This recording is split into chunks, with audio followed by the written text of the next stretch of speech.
guys, welcome and welcome back to El Pastoral. If this is your first time ever coming upon this channel, welcome. Hi. On this channel I typically talk about all of my favorite pieces of media as well as talking about social issues from time to time. One of my most popular videos on this channel is my feminine rage video, where I practically talk about how black women and other women of color get ignored in media when it comes to our rage. I recommended a bunch of Chinese dramas in that video, and I feel like it isn't right to recommend these shows without giving you guys some historical context in order to get y'all ready to understand what's going on. So in today's video, I'm going to be explaining the Chinese imperial harem system that practically is seen in a lot of Chinese historical dramas, just so you guys can go into these shows understanding a little bit more. So before I officially dive into this, I have to give a disclaimer. Obviously, the country of China has gone through so many dynasties, from the 5-state dynasties to the Qing dynasties to now. So obviously everything isn't going to be the same. So I'm just coming to you guys so you can understand this at a base level.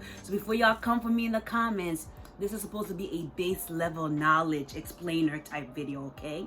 So I'm going to be going over the Qing dynasty's imperial harem system because that is the dynasty that I particularly love when it comes to dramas.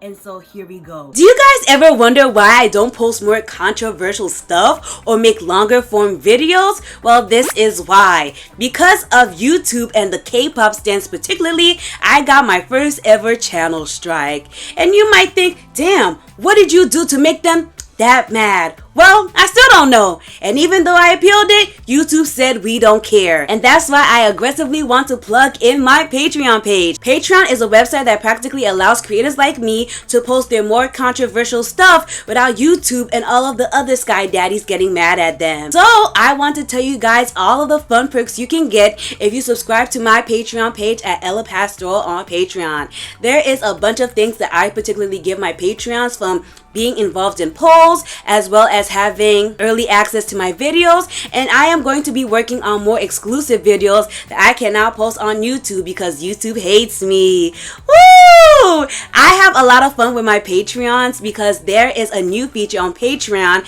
that is a live in-person chat feature that allows you to communicate with me one-on-one that doesn't have to be filtered by YouTube comments or overall the evil YouTube algorithm. So if you want to support me, see me post more videos, see the controversial stuff that YouTube for some reason does not want me to post or for y'all to see, go to Ella Pastoral on Patreon. Thanks to all of my lovely current Patreons that are supporting me through the end times right now. And now let's get back to the regularly scheduled content. So starting off at the very bottom, we have second class female attendants, and right above them is first class female attendants. So in the palace, there is an unlimited amount of these attendants, and they do not have their own palaces and live communally instead of having their own places to live because they're very low rank. Unlimited number of these women are in the harem, and they are seen as female servants without any type of recognition.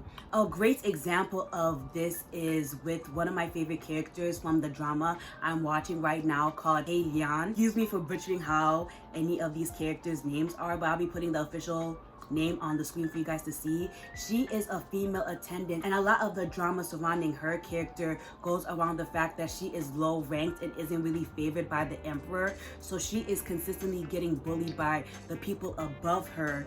I think she was getting bullied by the imperial noble concubine in the earlier episodes of the season because she had to live in the imperial concubine's palace, right? And she was getting bullied. They wouldn't give her coal, and nobody would stand up for her because she literally was at the time only a female attendant and she had no rights. So above the attendants, there is another ranking called a noble lady.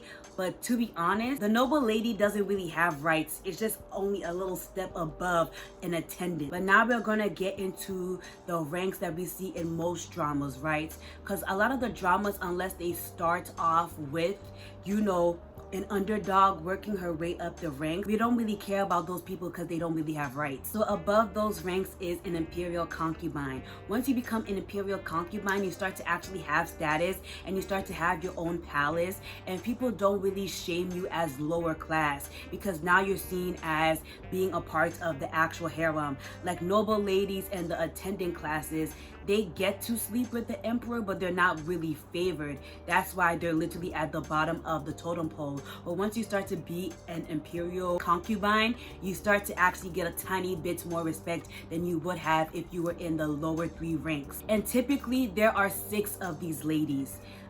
When we start to go above imperial concubines, that's when we really start having a number restraint, because you're not special if there's like 18 of you, and that's why there is an unlimited amount of first attendants, second attendants, and noble ladies. Immediately above a imperial concubine is a consort. So if you guys know what the word consort means, it means wife. And so these are the titles given to women with more status. So like I said, I'm watching the drama called Wu Yi's Love in the Palace, and she was known as Consort Jeanne for literally so many episodes.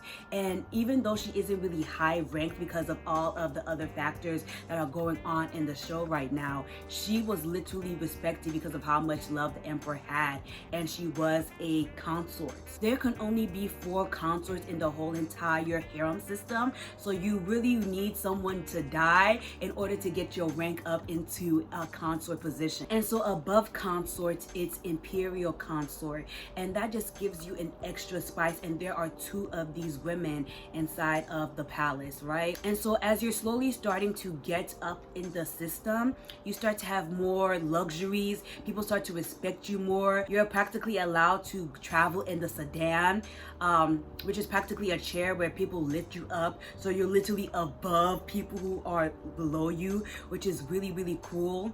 And you get to have a lot of gifts from the emperor. Like, this is when the emperor starts to really give you like luxury items that people in the harem aren't allowed to have. And above the imperial consort is the imperial noble consort, and the imperial noble consort is literally second only to the empress. So when you get to this position, you really are that girl. Like, if there is no empress, you are the de facto empress. Like in the drama Yangtze Palace, the main character Rei Yinglao, she was able to become the imperial noble consort. She was never the empress in her life. After she died, she was then called the empress. You know, the emperor decided to give her a title, practically like, now you're the empress now that you're dead. But she was practically the de facto empress because there was no empress, and she was the imperial noble consort. And above all of these people is the empress. So the empress and the emperor are actually married.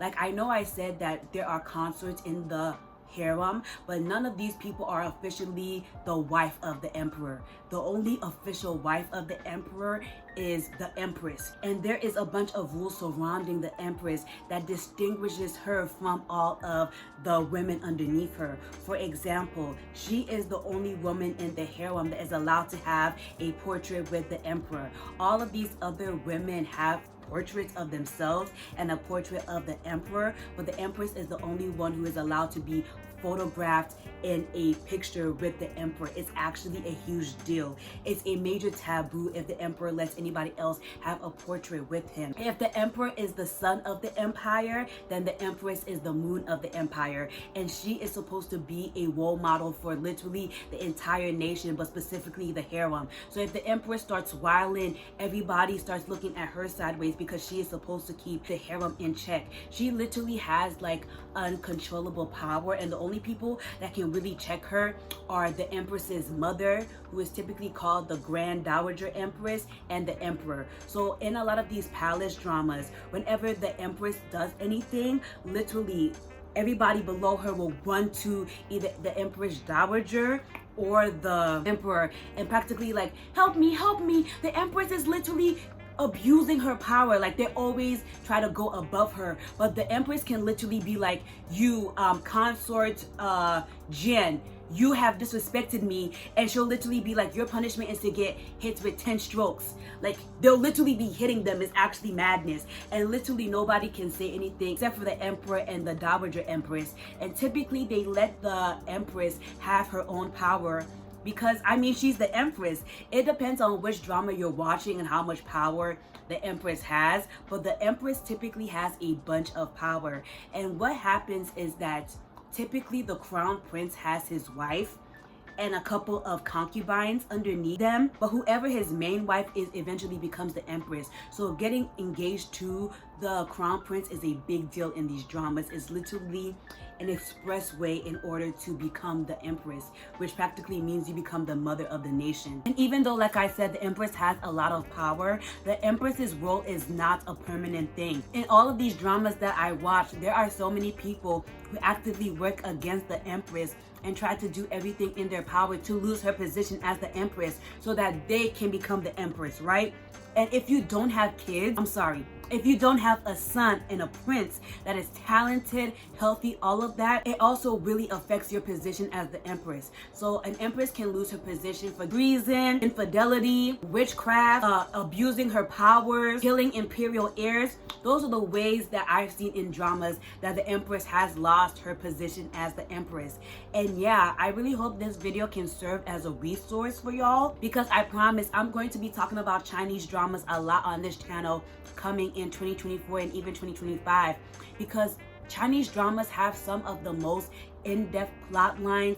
They have the most mess, and I need y'all to have at least a little bit of a basic grasp before we do these deep dives, okay? If you guys like this video, please hit the thumbs up button. This video is going to be super niche. I know not a lot of people are going to watch it, so y'all liking this video and subscribing and commenting is really going to help push this video in the algorithm, and I seriously need that help, guys. If you want to support this channel, hit the post notifications so you can see when I post right in your notifications on your phone, and I'll see you guys in the next one. Bye.